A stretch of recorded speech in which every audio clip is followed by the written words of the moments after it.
In 1854, a 16-year-old boy walked 280 miles to Paris with nothing but a dream, a journey equivalent to running a modern-day marathon for success.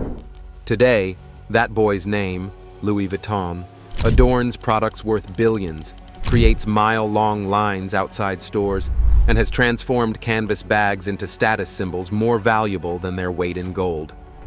This $124 billion empire didn't happen by accident. Like a master chess player positioning pieces decades in advance, it was a calculated treasure hunt spanning 3 centuries that transformed a simple trunk maker into the world's most valuable luxury brand. I'm about to reveal the 4 hidden keys to this empire that most people will never understand.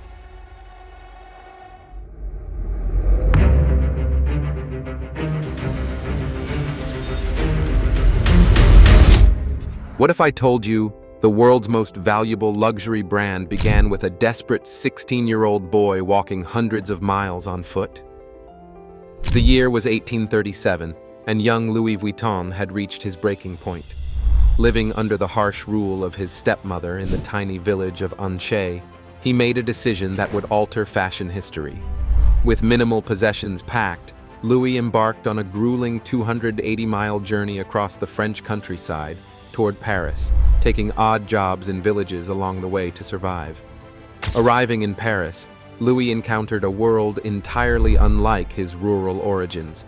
The Industrial Revolution was transforming the city. Steamboats churned along the Seine, trains belched smoke at new stations, and carriages clattered down boulevards.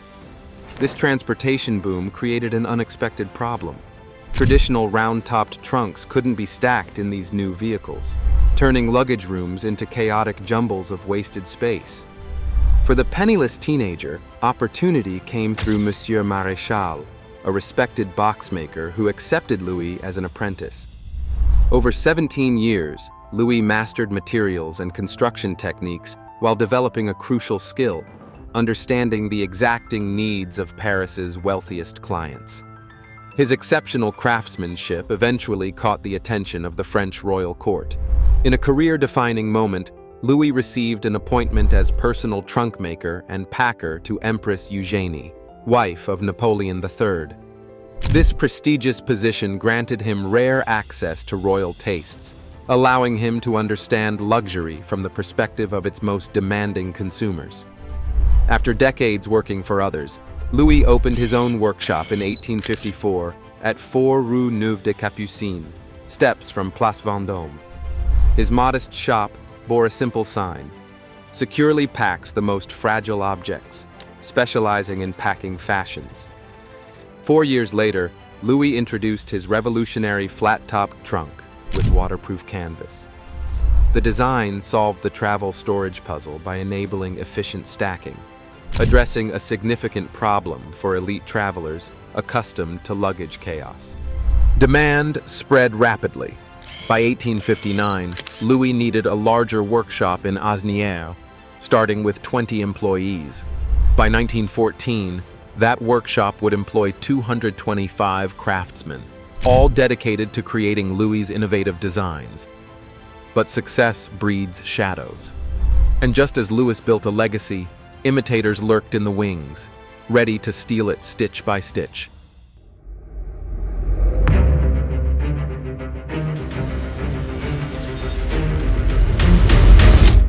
Success breeds imitation, and by the time of Louis Vuitton's death in 1892, his revolutionary designs had attracted an army of counterfeiters.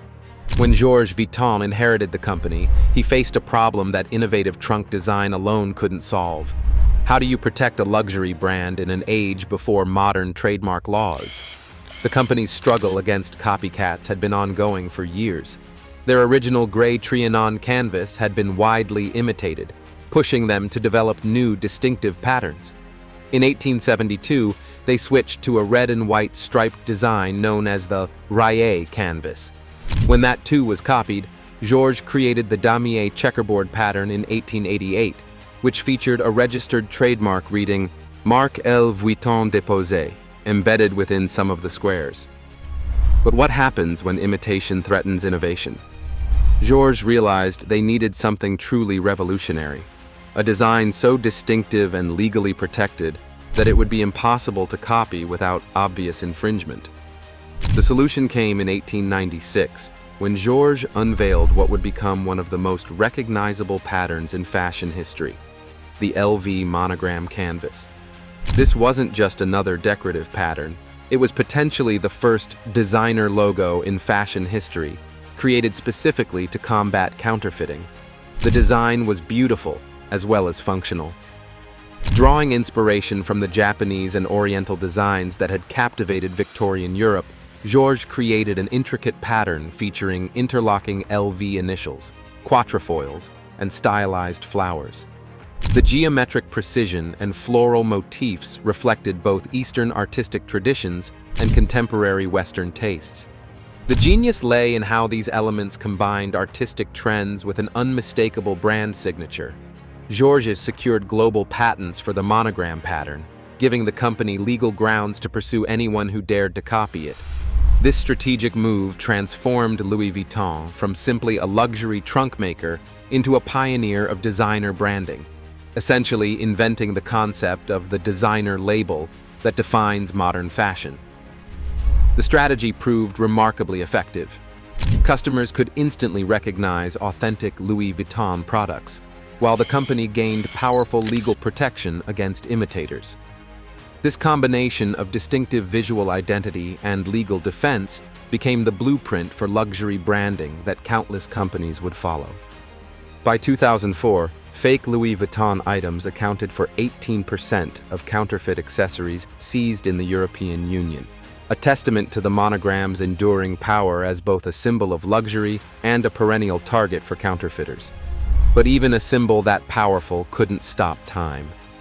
As travel changed forever, Louis Vuitton faced a critical question. How do you stay relevant when your original product is no longer needed?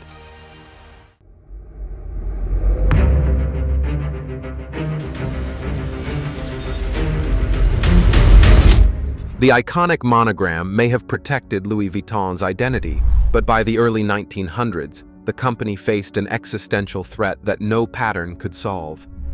As transportation rapidly evolved from trains to automobiles and eventually airplanes, who would continue buying massive luxury trunks? The company's core business of crafting exquisite travel trunks for the elite was becoming obsolete, threatening their very survival. Picture wealthy travelers of the era, once needing porters to handle their bulky trunks, now rushing through crowded train platforms with limited luggage space. Louis Vuitton's adaptation began in 1901 with the introduction of the steamer bag, a smaller, versatile piece designed to fit inside their existing trunks. As automobiles transformed travel, luggage compartments shrank while speed increased. The company responded with the Keep-All duffel bag in 1930, perfect for weekend getaways by car. That same year, they created the smaller Speedy bag, originally called the Express, for daily urban use, completing their transformation from trunk maker to travel accessories pioneer. While developing these innovations, Louis Vuitton mapped a global expansion strategy that resembled a treasure hunt for the world's most prestigious retail locations. Their international journey started earlier than many realize, opening their first London store on Oxford Street in 1885. Like explorers claiming new territories, they planted their monogrammed flag in New York, Bombay, Washington, Alexandria, and Buenos Aires before World War I. By 1914, they established the world's largest travel goods store on the Champs-Élysées, a testament to their international prominence. The transformation accelerated in 1987 when Louis Vuitton merged with Moet & Chandon and Hennessy to form LVMH, creating the world's largest luxury conglomerate. A decade later, appointing Marc Jacobs as their first artistic director marked their evolution from a luggage brand into a comprehensive fashion house with ready-to-wear collections. Throughout their century-long transformation, Louis Vuitton maintained complete control over distribution, never discounted products, and expanded into new categories only when they could guarantee the highest quality standards. Their strategic expansion demonstrated that adaptation without compromise was the only path forward for a luxury brand facing obsolescence. But what if the greatest growth strategy wasn't about more products or more places, but about making you want what you can't easily have?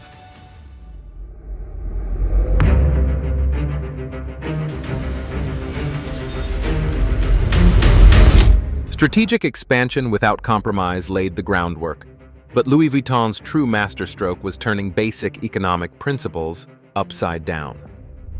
While conventional business wisdom pushes companies to make products more accessible and affordable, Louis Vuitton deliberately creates barriers between consumers and their products.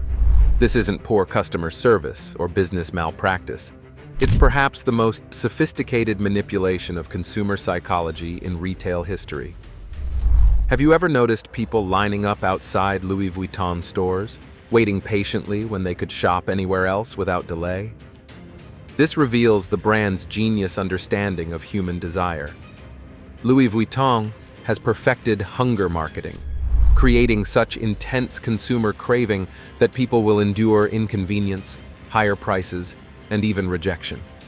Like hunters pursuing a rare treasure, customers chase the thrill of finally obtaining what others cannot. The cornerstone of this strategy? Louis Vuitton absolutely refuses to discount merchandise. Would you believe they actually destroy unsold inventory rather than reduce prices? This strict policy preserves perceived value and triggers buying frenzies whenever prices increase. Customers rush to purchase items before they become even more expensive. Louis Vuitton's global expansion strategy involves exclusive events and location-based marketing to maintain its luxury appeal. One of its recent strategies includes the LV Global Hunt, an experiential campaign that engages consumers in high-end destinations like Milan and China. These locations are carefully selected to align with the brand's prestige and heritage. In Milan, a city synonymous with fashion and craftsmanship, Louis Vuitton hosts events that merge luxury with art and history, reinforcing its image as a cultural icon. Meanwhile, in China, a critical luxury market, the brand tailors its approach to the growing base of affluent consumers who appreciate exclusivity and heritage. The use of LV beaches or similar pop-up experiences in these regions creates an immersive brand narrative, blending travel, fashion, and status. These activations are not just about selling products, but about deepening brand desirability through unique experiences. This aligns with Louis Vuitton's broader branding strategy, leveraging exclusivity, storytelling, and cultural integration. By curating city-specific experiences, Louis Vuitton strengthens emotional connections with its customers, ensuring that its presence remains aspirational. This combination of physical experiences and digital engagement solidifies its position as the epitome of luxury, making the brand not just a label, but a lifestyle. Their stores function as modern temples of luxury, designed for controlled immersion in the brand experience. Carefully guarded entrances, personalized service, and meticulously crafted environments transform a simple purchase into membership in an exclusive club. That coveted handbag or accessory becomes your entry ticket into a selective world most people cannot access. Louis Vuitton amplifies desire through artificial scarcity, releasing limited edition collections that create immediate urgency. These carefully orchestrated product drops generate massive media attention while reinforcing the message that Louis Vuitton items are rare treasures. Louis Vuitton brilliantly balances exclusivity with accessibility. While maintaining ultra-expensive signature pieces, they offer entry-level products like keychains that allow aspirational consumers to join the brand family. This tiered approach creates a luxury ladder consumers climb as their means increase. High-profile collaborations with artists like Yayoi Kusama and Jeff Koons continuously refresh the brand's cultural relevance without diluting its luxury positioning. These partnerships generate enormous media coverage that traditional advertising could never achieve. But the final frontier for Louis Vuitton isn't just luxury, it's leadership. As the brand sets its sights on sustainability and digital innovation, a new chapter begins. As Louis Vuitton strides into the future, Their journey evolves beyond the foundations we've explored. The revolutionary brand now pioneers sustainability with ambitious goals for 100% eco-design by 2025 and 55% reduced emissions this decade. This environmental commitment writes a new chapter in the LV treasure hunt, where exclusivity meets responsibility. Louis Vuitton isn't resting on its laurels, but reimagining luxury for digital natives through personalized experiences, strategic collaborations, and technological innovation. Their continued relevance stems from a business philosophy that evolves while honoring heritage. The true lesson of Louis Vuitton's remarkable journey isn't about expensive products, but creating lasting value by solving problems, protecting uniqueness, and mastering desire, an ever-unfolding map to success that transcends fashion. What treasures might you uncover by applying these timeless principles?